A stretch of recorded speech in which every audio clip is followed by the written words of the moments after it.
Welcome to the slop farm. Enjoy the video. You'll start by confirming the essentials: Python installed and on path, and VS Code with the Python extension. Open your new project folder in VS Code.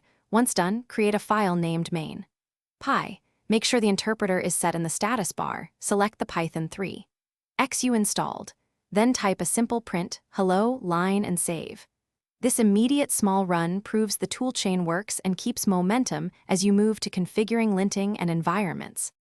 Next, you'll isolate dependencies by creating and activating a virtual environment, Python mvenv. Venv, then activate it.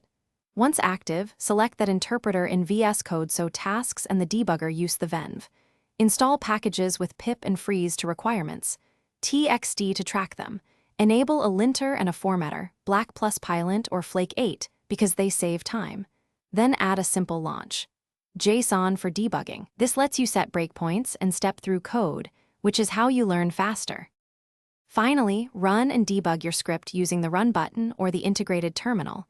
Set breakpoints to inspect variables and step through execution. If results differ, make sure the terminal and VS Code use the same interpreter and virtualenv. Mismatched environments cause missing modules. If debugging fails, reload the window, reinstall or update the Python extension, and reselect the interpreter. That single troubleshooting tip. Confirm interpreter consistency.